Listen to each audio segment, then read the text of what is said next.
Okay.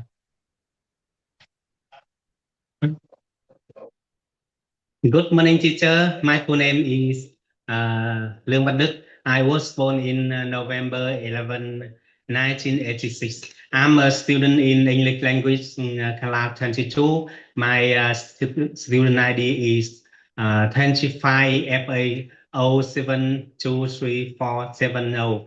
This set date is August 14, 2026. Good evening, teacher. My full name is Quỳnh. I was born on August 23, 2002.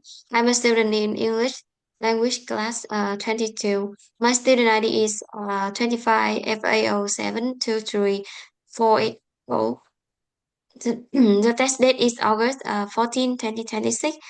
Well, online learning has become an increasingly common part of student lives, especially with the rapid development of technology.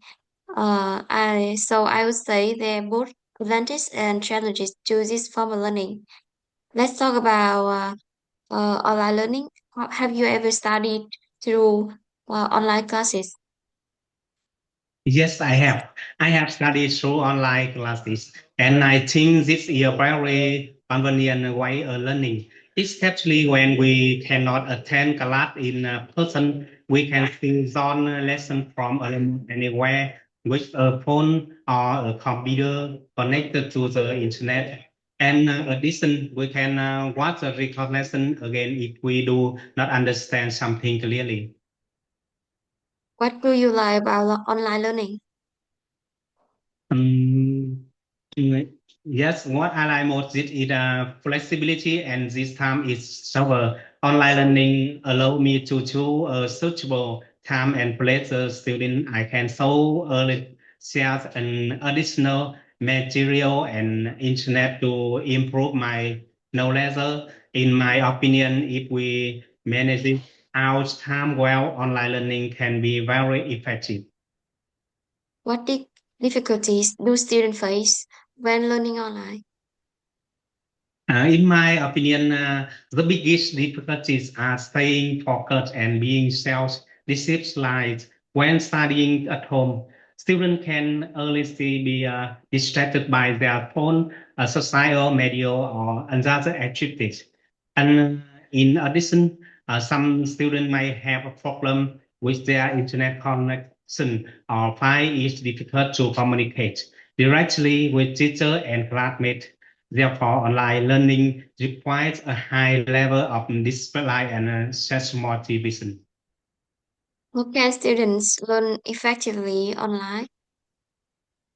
I think students should make a clear study plan and try to maintain a regular student schedule every day when studying, and they should choose a quiet place and avoid social media and other distractions. They should also actively and ask questions and on discussion and take note in important information. Most importantly, students need to develop self-study skill and manage their time effectively. And now let's talk about online influencer. In the first question, what makes someone become a popular influencer? I think it mainly comes down to authenticity, relatability, and consistency. Successful influencers tend to have a distinctive personal brand and know how to resonate with their target audience. They also produce engaging content rather than simply chasing viral trends. Do you follow any influencer? Why? Yes, I do, but I'm quite selective. I tend to follow influencers who provide insightful and intellectually stimulating content, especially on education and shape development. I find them inspiring because they broaden my horizons rather than merely promoting products. Yes. What kind of content do you enjoy watching online? I'm particularly drawn to thought-provoking content such as educational videos, documentaries, and in-depth discussions. I also enjoy content that offers practical insights or challenges my way of thinking. I would rather watch something intellectually rewarding than mindless entertainment.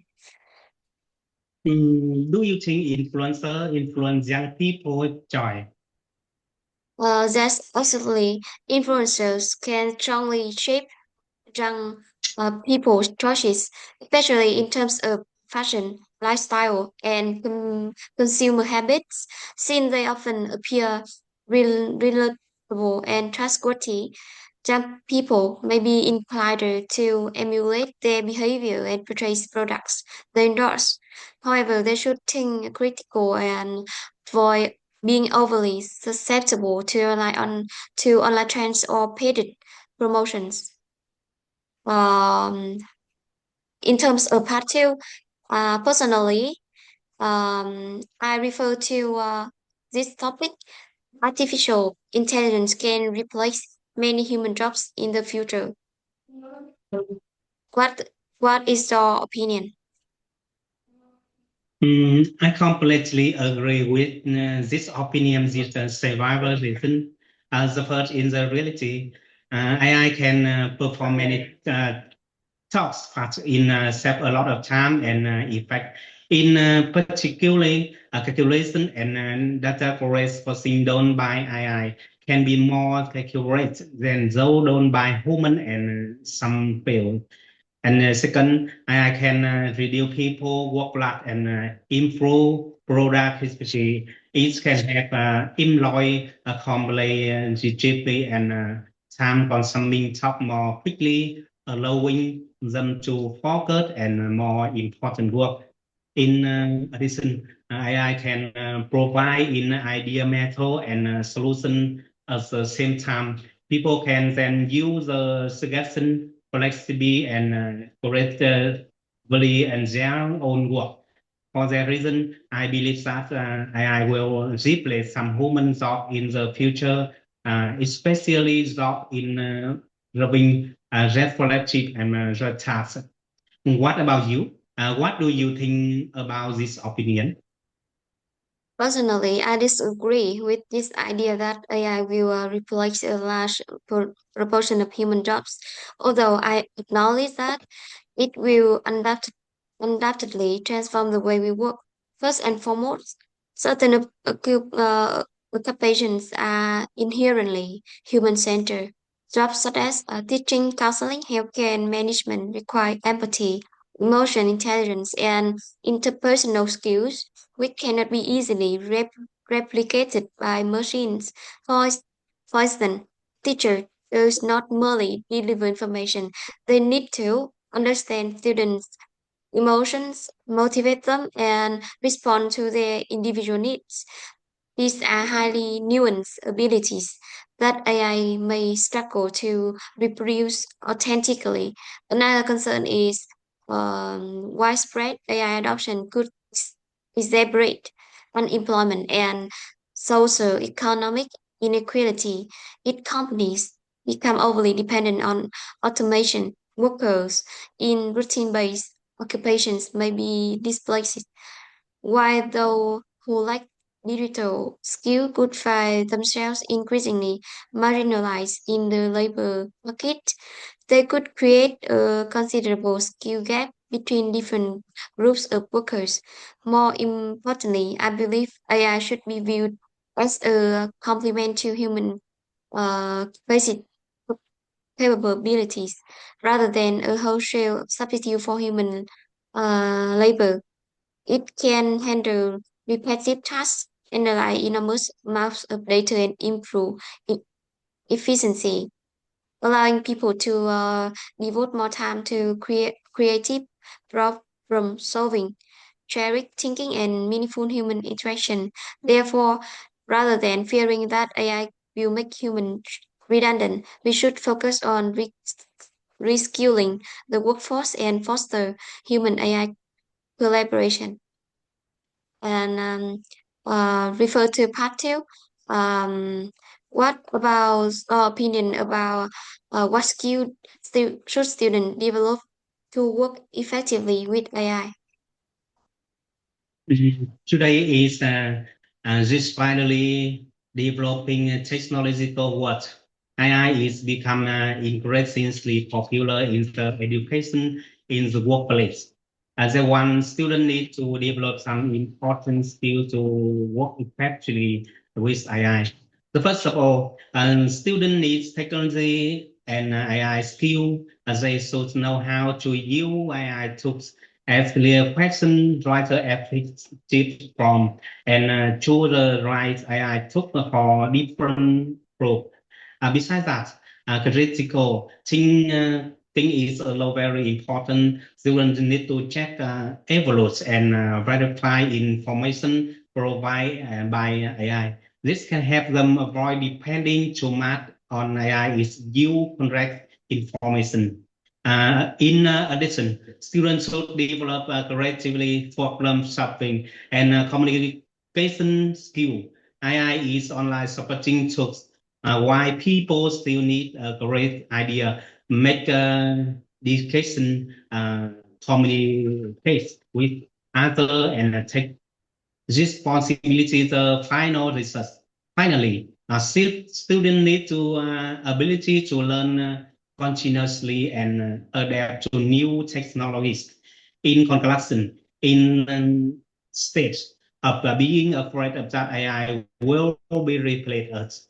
Students should learn to use AI intelligent activity and responsibility to improve their study on work.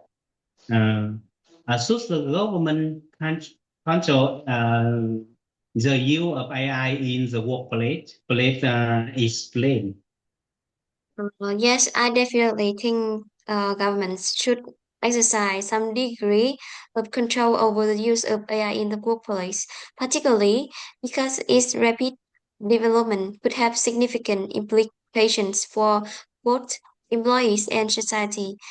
One major reason is job displacement. If businesses adopt AI purely to cut costs and maximize efficiency, many routine-based jobs could become obsolete, leaving workers vulnerable to unemployment and financial insecurity.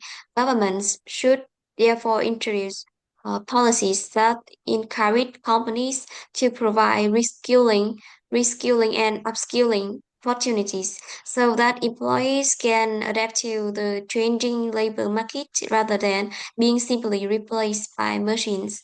Another concern is ethical accountability. AI system can sometimes make bias or discriminatory decisions, especially in areas such as recruitment, performance evaluation, and promotion. Governments should establish clear regulatory frameworks and transparency standards to ensure that companies remain accountable for decisions made with the assistance of AI. However, I don't think governments should impose overly stringent regulations, as this could stifle innovation and prevent businesses from taking advantage of AI enormous potential. Instead, I would advocate a balanced regulatory approach where governments set clear ethical boundaries while giving companies sufficient room to innovate. Ultimately, AI regulation should not be about putting the brakes on technological progress. It should be about making sure that innovation goes hand in hand with worker protection, fairness, and social responsibility.